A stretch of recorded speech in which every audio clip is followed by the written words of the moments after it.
প্রিয় দর্শক, আপনারা যে যেখানে আছেন সকলকে প্রীতি ও শুভেচ্ছা জানিয়ে নিউ ইয়র্ক থেকে রতন তালুকদার লাইভ শুরু করছি।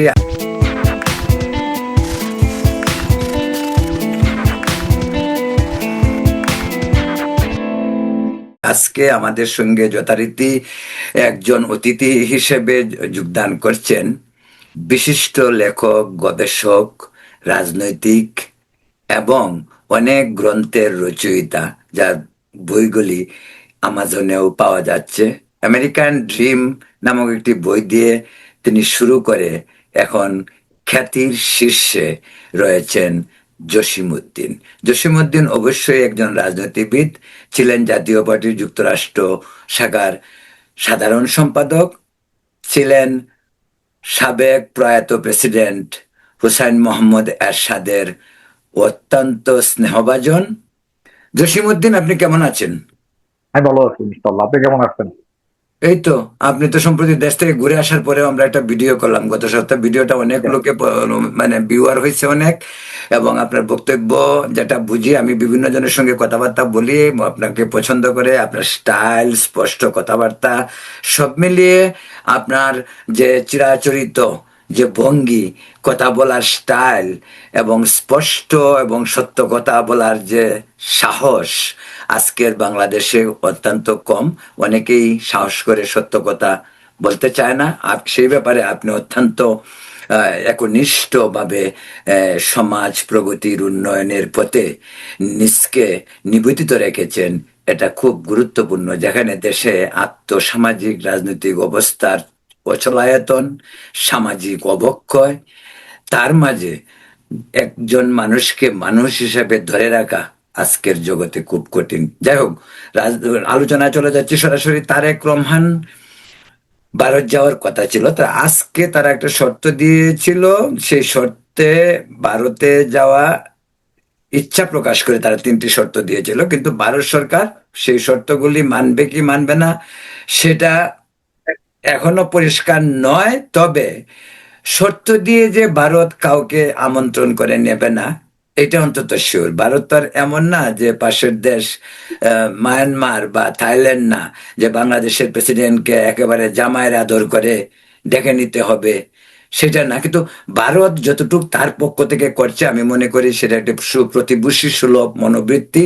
এবং ভারতের সঙ্গে আমাদের সম্পর্কটা বলতে গেলে আজন্মই, সেই জন্ম থেকেই সম্পর্ক, জন্মের সাথে সম্পর্ক। এই যে তারেক রহমানের এখন দেশে না যাওয়া, আমি সেটা ব্যক্তি তারেককে বলছি না, যে এই এই এই সফরের সঙ্গে জড়িত রয়েছে পররাষ্ট্র মন্ত্রণালয়, জড়িত রয়েছে তারেকের উপদেষ্টা, রয়েছে সরকারের নীতি নির্ধারণী কমিটির লোকজন। কি মনে করেন আপনি? ধন্যবাদ রতন তালুকদার, এবং আপনার মাধ্যমে আলাপের দর্শক শ্রোতা এই যুক্তরাষ্ট্র সহ সারা বহির্বিশ্বে, ভারতবর্ষে সর্বত্র আপনার যে ফলোয়ার এবং ওয়াচার, সবাইকে ধন্যবাদ জানাচ্ছি আবাসের মাধ্যমে। আসলে একটা এই যে বৃহৎ একটা ইস্যু, যে প্রসঙ্গে কথা বলতে বলেন, এটা 15 মিনিটে শেষ করা যাবে না। আপনারা আবার একটু পরে নিউ ইয়র্কের জামাইকাতে বাংলাদেশ সোসাইটি নির্বাচন নিয়ে জরুরি মিটিং এ যাবেন। এই সংক্ষিপ্ত সময় এটা আলোচনা করা আসলে ভেরি টাফ। এটা কিন্তু তারেক রহমান বা মোদির বিষয় না। বিষয়টা হলো একটা বাংলাদেশ 18 কোটি মানুষের দেশ, ইন্ডিয়া ভারত বর্ষ 110 কোটি মানুষের দেশ। 18 কোটি মানুষের প্রতিনিধি, লিডারশিপ মনে করে নির্বাচিত গভর্নমেন্ট, এটা তারেক রহমান। এটা সিম্বলিক। আমার পলিটিক্সের এবং পাবলিক এর পড়াশোনার একটা দীর্ঘ অভিজ্ঞতা বলতে পারি। Diplomacy in politics, there is no condition on exist in the world. এটা আজকে আমি ফেসবুক স্ট্যাটাসে বুঝি, যারা বোঝা বুঝছে। Diplomacy in politics, unconditional in the world, nobody existence in the world. তাই বলছে। তারপরে বলানো হলো কি, একটা breathing, leader to leader, face to face breathing conversation, হচ্ছে ওদের breathing.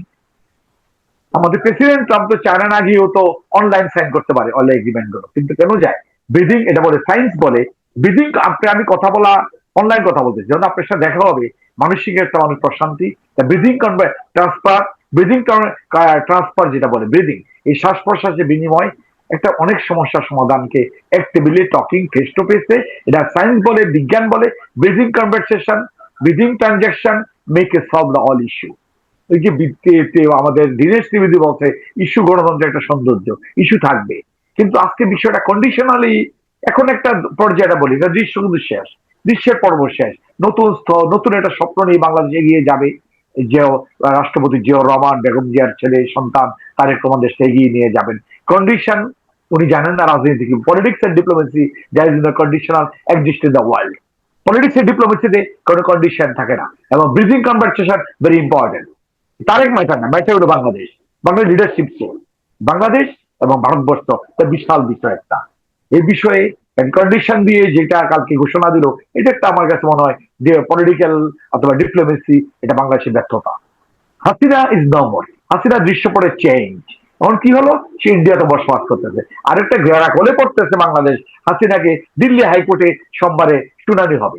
It's a long process. আমার কোর্টে মামলা আছে, ঢাকা বিভিন্ন সম্পত্তি মামলা চলে, এই মামলাগুলো চলে 17 বছর 20 বছর। হাসিনা গেরা গলে পড়ে গেল, হাসিনা পড়ে গেল, বাংলাদেশ পড়ে গেল, গেরা গলতে হলো ওই দিল্লি হাইকোর্টে 17 বছর। এটা তাদেরকে বোঝার চেষ্টা করতে হবে। 17 বছর কি আপনি নেইবারহুড রিলেশন, রাজনৈতিক সিদ্ধান্ত, ডিপ্লোমেটিক সিদ্ধান্ত, তেল গ্যাস আমি দিব, সে নিবে, খাদ্য আসবে, লবণ আসবে, চিনি আসবে, সংক্ষেপে এটা বললাম। আমরা সারাউন্ডিং কত হাজার কিলোমিটার, 4 লাখ কিলোমিটার আমরা বিস্তৃত। আমি বলি ভারতবর্ষে দালাল না, দালালি বুঝি না। আমি বলি বাংলাদেশ 18 কোটি মানুষ, 110 কোটি মানুষের ভাগ্য আজকে একটা তিনটে কন্ডিশন, যে দৃশ্যপট চেঞ্জ হয়ে গেছে, যেটা হোক দৃশ্যপটের চেঞ্জ। এই দৃশ্যপটের আলোকে এখন বিচারতা সবকিছু হবে।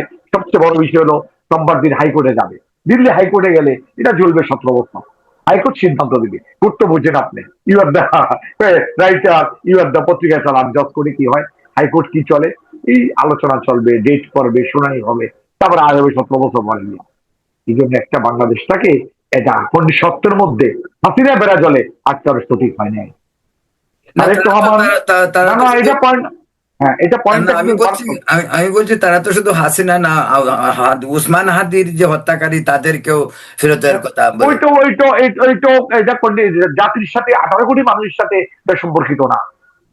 ওটা কি মঞ্চ করছে, মঞ্চকার আমাদের ফেলা যে কিলার ধরে আছে, কিলার তো প্রসেসে চলে আসবে, বিচার সম্মুখীন হবে, নর্মাল প্রসেসে এটা যেটা হওয়ার হবে। এটার জন্য সত্য দিয়ে 18 কোটি মানুষের ভাগ্য, 110 কোটি মানুষের লিডারশিপের সাথে ওইটা কিন্তু এটা আমি বিচ্ছিন্ন ঘটনা। এটা কিন্তু স্টেট জনগণও দেখাবো আমি ভারত বিরোধী, আর একটু আমার ভারতের সাথে কম্প্রোমাইজ করে নাই, এটা মুখের কথা। বাস্তবতা হলো আজকে দেশ অন্ধকারে যাচ্ছে। আজ বাস্তবতা হলো আজ ডিজেল নাই, বাস্তবতা হলো বিদ্যুৎ আনতে হবে, কিছুই নাই, লবণ নাই, চিনি নাই, পেঁয়াজ নাই, নাই নাই কিছুই নাই। এটা তারেক রহমান বুঝতে হবে, গভীরে যেতে হবে। ইজ নট একটা দৃশ্যপট চেঞ্জ, সিনেমার অফ দ্যাট সাবটা শেষ হয়ে গেছে, ওই সাবটার নিউ সাবটার কনক্লুশন আসতে হবে। এটা যত হিসাব নিকে ডিপ্লোমেসি করেন আপনারা, জনগণকে দেখান আমি ভারত বিরোধী, কম্প্রোমাইজ করি না, বিশাল নেতা আমি, ডাজন্ট ম্যাটার। কিন্তু জসিমুদ্দিন, জসিমুদ্দিন সাহেব, এখানে কি মনে হয় বিএনপি তো তিনবার দেশ শাসন করছে এর আগে। খালেদা জিয়া ছিলেন না, জিয়াউর রহমানকে দেশের, বিএনপির সঙ্গে ভারতের সম্পর্ক ছিল। কিন্তু এখন তারেক রহমানের ভয় পাওয়ার কারণটা হয়তো বিএনপির পলিসি নাই, যে বিরোধী দল জামাত এবং এনসিপি এবং যেভাবে ভারত বিরোধিতা ডক্টর ইউনূস সাহেব শুরু করে দিয়ে গেছিলেন, সেই ধারাবাহিকতা জামাত এবং এনসিপি এখন যা করতেছে, বিএনপি তার থেকে ভয় পাচ্ছে কিনা। নো, লোকালি কিছুই নেই এগুলা। এটা আমার যেটা প্রজেকশন এবং ইন্টারন্যাশনাল গ্লোবাল পলিটিক্স এর যেটা শিকার, কি আন্ডার দ্য সার্ভিলেন্স অফ, যে খোলাখুলি বলি, এটা কিন্তু খেলাটা ভিন্ন জায়গায়, খেলাটা ভিন্ন জায়গায়। ওই খেলার মধ্যে সে বুঝতে পারে নাই আমি ভারত বিরোধী হলে আমাকে ওরা আসবে, আইএস আসবে, এমআইটি আসবে, সমস্ত পাকিস্তান, মিশর, যারা যারা তুরস্ক, সবাই, সৌদি আরব আমার সাথে আসবে। ভুল ধারণা। আমরা 18 কোটি মানুষের দেশ। আমরা যদি আমি দেখাই জনগণকে ইন্ডিয়া বিরোধী, ভারত বিরোধী, আমি ইন্ডিয়াকে চাই না, যাবো না ইন্ডিয়া, এটা কিন্তু হিরোইজম, সিনেমায় চলে, বাস্তবে চলে না। সিনেমায় ডায়লগ দেবো, সিনেমায় ডায়লগ, দিল্লি না ঢাকা, ঢাকা, বাস্তবতা বুঝতে হবে। দালালি করার বিষয় না, বিষয়টা হলো এটা গ্লোবাল পলিটিক্স বুঝতে হবে, তাই না? এটা তাকে বুঝাচ্ছে যারা, রং ডিরেকশন, রং হয়, এতটুকু আচ্ছা, বললাম। আজকে আজকে আজকে আরেকটা কথা, জাতীয় পার্টির সভাপতি মানে সেক্রেটারি যে জি এম কাদের সাহেব, উনি তো এখন চিফ, উনি কিন্তু একটা কথা বলছে আজকে, যে বলছে যে ভারত যদি কাউকে নিমন্ত্রণ করে, আর সেই নিমন্ত্রণ বা দাওয়াত যদি করে, সেই দাওয়াত যদি কেউ প্রত্যাখ্যান করে, তো সেটা ভালো চোখে ভারত দেখে না। উনি তো সাদা চোখে কথা বলছে, নিমন্ত্রণ প্রত্যাখ্যান নয়। নিরমন যারা প্রত্যাখ্যান করায়, তারেক রহমানকে চালায় কারা? ওই কথাটাই আপনাকে আমি আগে কথা বলছিলাম বুঝে যে আমি বলছি, যারা চালায় ওরা বসে আছে ঢাকায়। আমি বারবার বলছি 132 স্পটে কি আছে, অফিস খুলে বসে আছে। নট অনলি এটা খেলাটা, খেলাটা ওখানে নাই। উনি সাদা চোখে বলে প্রত্যাখ্যান করতে, অমুক করতে, এটা যুদ্ধ হয়ে যাব। ইন্ডিয়ার যাওয়ার পরে বইলে বেলায় কি কি বলছি এটা বলা যাবে না। এটা তো বেবি সুলভ আচরণ, তা তো বলি ডেপনেস কম। সে চাকরি করছে একটা কি যেন কয় টেলার কোম্পানিতে, বয়স হয়ে গেছে, মন্ত্রী ছিল, সব ছিল। এই যে মন্ত্রী হয়েছে কি আর এরশাদের ভাই, তার পরিচয়টা কি এরশাদের ভাই। সে ছাত্র নেতা না, যুব নেতা না, শ্রমিক নেতা না, সেটাকে জিএম পেট্রোলিয়ামের কাজ করতো, কাজ করে আইয়া উত্তরা বাড়ি ঘর করে বসে রয়েছে এরশাদের ভাই, তার পরিচয় নেই। তার ডেপনেসটা হলো ইন্ডিয়াতে এসে কি বললো সাংবাদিক, এরপরে বলে আমি ইন্ডিয়া কি বলছি বলা যাবে না, এটা নিষেধ আছে বলা। কেমন পন্ডিতটা জিরে করে দিল। আমি কথা বলবো তোমাদের সাথে, সাংবাদিক ভাইগণ, আমি ডাকবো, সেরাটনে ডাকবো, খাওয়াবো, কথা বলবো, অনেক আলোচনা আছে, অনেক আলো। আমি যদি বলে ফেলাই আমি আমেরিকান হোয়াইট হাউস কি বলতে বলা যাবে না, তাহলে আমি কিন্তু কিন্তু জসিম ভাই তার কথা, তার কথাকে তার তার উনি সঙ্গে কোনো আলোচনা বাংলাদেশের রাজনীতিতে উনি ঢাকার পলিটিক্স প্রমাণগ্রস্ত হইল। উনি কি বললো যা বললো, আপনি সাবজেক্টটা এন্ডিং ধরেন আপনি এখনটা, দল না একটা না থাকবে। ওইটা নো ডাউট, হ্যাঁ আমি ওইটা ওইটা মানে আপনার সাথে হ্যাঁ, আমি একমত। এখন আমি এটা হাসিনা প্রশ্ন চপটা হচ্ছে কি, বলে একটা আধুনিক সন্ত্রাসবাদ, মবকে প্রতিরোধ করতে হবে, বাঘের মতো ঝাঁকড়ে ধরতে হবে, গ্রামে গঞ্জে রাস্তাঘাটে যে আপনার মোবাইল চেক করবে তাকে ধরে ফেলতে হবে, প্রতিরোধ করতে হবে। সাহসী যুবকেরা যে তোমার মোবাইল চেক করবে তাকে ধরে ফেলায় না, 10 জন বুকসিতে বই থাকবা ওই মোবাইলে যারা মুভ করতে ধরে ফেলায় না, এটা জনগণের মধ্যে একটা আচ্ছা যুদ্ধ সৃষ্টি জসিম করতে ভাই, হবে, জনযুদ্ধ এটা। জসিম এটা ভাই, প্রেসিডেন্ট বলতে আজকে, জসিম ভাই, প্রেসিডেন্ট বলতে মবকে ধরে জসিম ফেলা পাও জসিম নাই। জসিম ভাই আরেকটা কথা বলি, যে সেটা হলো যে ডক্টর ইউনূসকে রাষ্ট্রপতি করবে এই ধরনের একটা আবহাওয়া যে চলছিল, মানুষ কিন্তু খুব আতঙ্কেই ছিল। অনেক মানুষ তো চায়নি যে ডক্টর ইউনূসের সেই মব রাজত্বের প্রেসিডেন্ট হবে আইসা, সেটা মানুষের চায় না। মানুষ বোধহয় একটু স্বস্তির নিঃশ্বাস ফেলছে। কিন্তু এইটা কি আপনি মনে করেন যে ইউনূস এরা, যারা ইউনূসের সঙ্গে ছিল যে সমস্ত সিন্ডিকেট এরা, এবং ইউনূসের কোনো প্রভাব রয়েছে এই ভারত সফরে যাওয়া আসার ব্যাপার নিয়ে? তারেক রহমানকে কি ওই ইউনূসের কোনো ষড়যন্ত্র আছে কিনা এর মাঝে মনে হতে পারে? ইউনুসের কনক্লুশন, ইউনুস ওই ফখরুল ইসলাম সাহেবের 1 বছর আগে থেকে বলছিল ভালো লোকে দলের জন্য বিশ্বস্ত, এখন নিজের লোক, তাকে প্রেসিডেন্ট মনোনয়ন হয়ে গেছে। তাকে একটা একটা গ্রুপ ছিল তাকে ইয়ে আনার জন্য, উনি যে খেলা কাজ কাম করে চলে গেছে, উনি ইউনিভার্সিটি কলেজ বিশ্ববিদ্যালয় টাকা পয়সা মামলা মকদ্দমা রিলিজ হয়ে গেছে গা। ওনার কোনো আর সে যেটা ইন্টারন্যাশনাল বল ছিল, আমাদের যে ওনার গুরু ছিল আমাদের অ্যাম্বাসেডার জানি না ভদ্রলোক, ওই যে হাঁস, মিস্টার হাঁস ছিল তার গুরু বস। হাঁস অলরেডি ওনার ব্যবসা খতম করে চলে গেছে, হাঁসের খেলা এখন আর নাই। হাসি তো প্লে করলো, হাসিনার তো হাসে কাপ করে খেয়ে বেরোলো, তাই না? তাই না? হাসের খেলা ছিল ইউএস অ্যাম্বাসাডার হিসাবে, বিশাল দায়িত্ব ছিল একটা তখন। হাসের খেলা শেষ, হাসে পারে না ওইটা। আবার কিছু ইউনুসের সে অবস্থান এখন নাই, ন্যাশনাল ইন্টারন্যাশনাল সিএম পিএনসি কি দল করছে না, এগুলা কোনো অবস্থার বিষয় না। তারেক ইন্টারন্যাশনাল গ্লোবালাইজেশন যেটা পলিটিক্সের তারেক হ্যান্ডেলের ওখানে আছে, এগুলা লোকালি কোনো বিষয় না। ওরা চিল্লি করে ফেলা আইন হারি করলে ঘুরে তারেকের বিরুদ্ধে নামাইলে, ওইটা ইজি না, এটা কোনো ব্যাপার না। কিন্তু এইটাই আমার কথা হলো, এটা শেষ প্রশ্ন। আমার বক্তব্য হ্যাঁ, হলো যে ধরা যা হবে না, কিন্তু এটাই তো শেষ কথা না। আলটিমেটলি প্রতিবেশীর সঙ্গে সম্পর্কটা নর্মাল রাখা যে কোনো সরকারের জন্য দরকার, হোক এটা জামাত, হোক বিএনপি, হোক তালেবান, যেই হোক, মানে আল কায়দা হোক। বাংলাদেশে যদি কোনোদিন ইসলামিক রিভলিউশন হয়েও যদি কোনো ধরনের সরকার আসে, ইউ নেভার নো, তারাও কিন্তু ভারতকে ইগনোর করতে পারবে না, যেহেতু ভারতের সঙ্গে আমাদের চারদিকে প্রায় 4,000 কিলোমিটারের উপরে সীমান্ত এবং বিভিন্ন ব্যবসা বাণিজ্যের সূত্র রয়েছে। সেই প্রেক্ষিতে আমি বলছি, আপনার কি মনে হয় যে আজকের দিনেই শেষ দিন নয়, তারেক রহমান অবশেষে হয়তো ভারতের সঙ্গে সম্পর্ক উন্নয়নে তাকে ভারত যেতে হবে? এছাড়া কি কোনো বিকল্প আছে? বিকল্প জনগণকে বোঝানোর জন্য স্ট্যান্ড নিয়ে 27 তারিখ সময় আছে এখনো। অথবা বরফ গলে আমাদের বক্তব্য শোনা পরে বসবে 18 কোটি মানুষের নেতা আমি, 110 কোটি মানুষের দেশ এটা। মোদী ম্যাটার না, মোদিও আগামীকাল থাকবে না, উনিও 5 বছর পরে নতুন লিডারশিপ চেঞ্জ হতে পারে, আসবে, কেউ পারমানেন্ট না পৃথিবীতে, তাই না? তেমনি ভাবে একটা ক্লোজিং চ্যাপ্টার নিয়ে মুভি এন্ডিং এর পিছনে এটা সত্য না গিয়ে হয়তো 28 তারিখের আগে উনি ইন্ডিয়ান নিমন্ত্রণ গ্রহণ করে দিল্লির মসনদের কাছাকাছি যেতে পারেন হয়তোবা। ইন্ডিয়াটা ভারতবর্ষ, আমরা বাংলাদেশ, আমরা তো সচেতন বাংলাদেশ। আমি আরেকটা জিনিস মনে করি, সেপ্টেম্বরে যে ব্রিক্স এর সম্মেলন হচ্ছে সেখানে যে অনেকগুলি দেশ আসতেছে, ব্রিক্স তো মেইনলি ব্রিক্সের নেতাই তো রাশিয়া, চায়না, ইন্ডিয়া, ব্রাজিল এবং সাউথ আফ্রিকা। গতবার থেকে যোগ হয়েছে আরো 7টি দেশ, এই মিশর, সৌদি আরব এবং আরব আমিরাত। ওনাকে অবজারভেশন হিসেবে বিমস্টেকের প্রেসিডেন্ট হিসেবে তাকে দাওয়াত দেওয়া হয়েছে, কিন্তু এইটাকেও তারা পাঠাইছে যে তারেক দাওয়াত, কিন্তু বিমস্টেকের প্রেসিডেন্ট মানে তো সে, যেহেতু সে সরকার প্রধান, সেই তো রিপ্রেজেন্ট করতেছে, সেটা কেন ডিপ্লোম্যাটিক ভাবে ডিপ্লোম্যাট এরকম ভাবে ব্যাখ্যা করছে জানি না। তবে আমার মনে হয় ওইখানেও তার যাওয়া দরকার ছিল, এই কারণে সেখানে গেলে তার সঙ্গে ধরেন এখানে চাইনিজ প্রেসিডেন্ট আসতেছে, রাশিয়ান প্রেসিডেন্ট, সৌদি আরবের কিং, এরপরে মিশরের প্রেসিডেন্ট, এরপর ব্রাজিলের প্রেসিডেন্ট। এটা তো সাইড দিয়ে তো সে টক করতে পারতো, ডিপ্লোম্যাটিক চ্যানেল তো ওপেন হইতো। আর তারেক রহমান প্রধানমন্ত্রী হওয়ার পর এইটাই কিন্তু ইন্টারন্যাশনাল একটি বড় গ্যাদারিং, যেখানে প্রায় সমস্ত বৃহৎ শক্তি আমেরিকা ছাড়া সবাই এখানে আসছে। তো এখানে তো তার যে এই অপরচুনিটি, তার এই সুযোগটা তো নেওয়া উচিত, কি বলেন? সুযোগের বিষয় না ভাই, তারেক রহমানের বিষয় না, মোদীর বিষয় না, বিষয় তো বাংলাদেশ, 18-20 কোটি মানুষের দেশ, ভারতবর্ষের দেশ। কিন্তু তারেক রহমান তো আমাদের প্রতিনিধি এখন, তার সিদ্ধান্তটা যদি সস্তা জনবিরোধী হওয়ার জন্য, তারেক রহমান আমি ভারত বিরোধী, আমি গেলাম না, হাসিনাকে দিল না, হাজির হত্যাকারী দিল না, গেলাম না, এটা কিন্তু আলোচনা, ডিসকাশন, ডিপ্লোমেসি, এটা বলে ডিপ্লোমেসি বলে শুদ্ধ, আমাকে কথা বলতে হবে, যেতে হবে, এপিআর করতে হবে, ফাইট করতে হবে টেবিলে গিয়া। Is a politics in the world.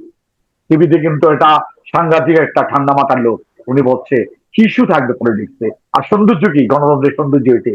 কিন্তু আমি যদি সস্তা জনপ্রিয়তা নেওয়ার জন্য গুলিস্তান, শাহবাগে, আমাদের শাহবাগে ওই যে দিল্লি না রাখে স্লোগান দেওয়ার জন্য বসে থাকি, দেশ ক্ষতিগ্রস্ত হবে, জনগণ ক্ষতিগ্রস্ত হবে, আমরা অন্ধকারে চলে যাবো। আমরা নিজে বলতেছে জনগণে, আমি সরি বলতে কালকে, সরি বলা কোনো ইয়দা রাষ্ট্রনায়ক, ইয়দা আবার 18 কোটি মানুষ রিপ্রেজেন্ট করেন, আপনি সরি বলা কে? এখনই সরি বলে বলছেন 6 মাসে, সরি আমি বিদ্যুৎ দিতে পারি না, সরি বলবেন কেন? No, you should do it. আপনি পারফরমেন্স ইন্ডিয়াতে আনবেন, নেপালতে আনবেন, ভুটান গ্যাস আনবেন, তেল আনবেন, নিয়ে আসেন, দিয়া বিদ্যুৎ ইন্ডিয়া, ইয়াতে নেপালতে বিদ্যুৎ নিয়ে, অনেক বিদ্যুৎ নিয়ে আসেন, আপনি আনা যায়, নেপালতে বিদ্যুৎ নিয়ে আসে, ইন্ডিয়াতে নিয়ে আসতে হবে। ডিপ্লোমেসি আপনি, এটা ডিপ্লোমেসি। ওনার যদি হাসিনার সপ্তাহ আসবে, হাজির সপ্তাহ নিয়ে বসে থাকেন সস্তা জনপ্রিয়তার জন্য, দেশের জনগণ কষ্ট করতে রাজি নাই, তো জন রাজি নাই, আপনি মুখ খোলেন না।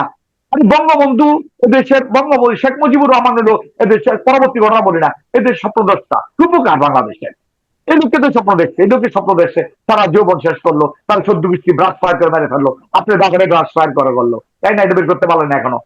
আমি সত্য ঘটনা বলি, আপনার বাবার হত্যাকারী মঞ্জুরকে সৎকার নিয়ে ওসি ছিল, ওসি কুদ্দুস, আমি শুনছি মন্ত্রীর উপর, এই ওসি কুদ্দুস ছিল আমার বাড়ির পাশে, কুমিল্লা বাড়ি, সে ছিল গরিব সাব ইন্সপেক্টর, সে এই মঞ্জুরকে আর্মিকে দিয়ে লাড়ি মেরে ফেল, ব্রাশ ফায়ার করে গেল, এটা খতম হয়ে গেল না। কারা করাইছে সবাই জানে, কে করাইছে, কিন্তু ওসি কুদ্দুসকে থানায় নিয়ে এলো, মতিঝিল থানায়, জানে না। এই ওসি কুদ্দুস 22 কোটি টাকা লোন দিল এসেছিলাম দিয়ে, তারে টয়োটা ফ্যাক্টরি করাইলো মতিঝিল, মৌসাকে বিশাল ফ্যাক্টরি। ওসি কুদ্দুস হয়ে গেল 500 কোটি মালিক, গুলশানে 4টা বাড়ির মালিক। কেউ জানা না সে ওসি কুদ্দুসকে, এই BGMEA president now, BGMEA president OC Quddus, আইফাক ওসি কুদ্দুস, ওই যে মঞ্জুরকে দিল আর্মির কাছে মারি ফেলার জন্য, তাকে সাধু উপহার দিল, 22 কোটি টাকা লোন দিল, সে 5 কোটি মালিক, 5টা ব্যাংকের মালিক, রূপালী ইন্স্যুরেন্সের মালিক, 8-10টা বাড়ির মালিক। কেউ বোঝে না সে কে, তার তথ্য রাখে পায়, সে অস্তিত্ব থেকে কেমনি 5 কোটি মালিক হলো। মঞ্জুরকে কেন দিল, যেটা তারেক জানে না। মঞ্জুরকে কেন আর্মিকে দিয়ে দিল মারে ফেলার জন্য, সে মতিঝিলে চলে আসলো। এগুলো কিন্তু তার বাঁচানো মারলো, জিও রহমানের মারে ফেলো, শেখ মুজিব 14-20টা মারে ফেলালো, তার নাম নিতে ধরে ফেলায়, এটা কেমন তো গণতন্ত্র বুঝলাম না। যার খুশি তার নাম নেবে, তাই না? বঙ্গবন্ধু দেশের তার নাম নেব না, আমি ঘোষক জিয়া রহমান ফ্রিডম ফাইটার, দেশের জন্য জীবন দিচ্ছে উনি, যুদ্ধ করতে উনি, ওনার নাম দিয়ে পারে, শেখ মুজিবুর নাম নিলে পিটাইব, শেখ মুজিবুর নাম নেওয়া যাবো না, কেমন গণতন্ত্র বুঝলাম না কিছু। আমরা তো আওয়ামী লীগ করে নাই, ছাত্রলীগ করে নাই, শেখ মুজিবের দেশ স্থপতি সবাই জানে, আমরা সব ছোটবেলা থেকে শেখ মুজিবের দেশ স্বাধীন করছে স্থপতি, সবাই জানে, ওর নাম নেওয়া যাবো না, এটা তোমার গণতন্ত্র সৌন্দর্য না। জসিম ভাই, চলে আসছে, আমরা অন্য একটু প্রসঙ্গে চলে যাচ্ছি, তো এটা আরো ওয়াইড এরিয়া, ওইখানে আমরা আরেকদিন ইন্ডিয়ার প্রসঙ্গ, ভারতের প্রসঙ্গটা হলো আরেক সময়, অনেক সময় হয়তো 1 ঘন্টা চেঞ্জ হতে পারে, এটা 18 কোটি মানুষের প্রতিনিধি সে, 18 কোটি চিন্তা করতে হবে। দৃশ্যপট চেঞ্জ হয়ে গেছে, সিনেমা এন্ডিং হয়ে গেছে, এটা পরবর্তীতে দিল্লি হাইকোর্ট সিদ্ধান্ত দিবে। 18 বছর জুলিয়া থাকে না সবাই এমনটা। দিল্লি ওকে। হাইকোর্ট সিদ্ধান্ত দিবে হাসিনা কোথায় যাবে, হাসিনা ফাঁসি হইব না মৃত্যুদণ্ড হইব, এটা দিল্লি হাইকোর্ট ডিসিশন দিবে। ওকে, আপনাকে অনেক আপনাকে আপনাকে আপনাকে আজকের মতো অনেক অনেক ধন্যবাদ। প্রিয় দর্শক, আপনারা দেখছিলেন অনেক আলোচনা বিষয় আপনারা দেখছিলেন বিশিষ্ট গবেষক, রাজনীতিবিদ এবং লেখক জসিমউদ্দিনের সঙ্গে কথোপকথন আলাপ। তো আজকে এখানেই শেষ করতে চাচ্ছি। আগামীকাল অন্য কোনো ইস্যু নিয়ে, অন্য কোনো অতিথি নিয়ে আবার আপনাদের সঙ্গে কথা বলবো। ওই পর্যন্ত ভালো থাকুন, সুস্থ থাকুন এবং নিরাপদ থাকুন। নিউ ইয়র্ক থেকে শুভরাত্রি। আপনাকে ধন্যবাদ, আলাপকে ধন্যবাদ। Thank you very much. ভালো থাকেন।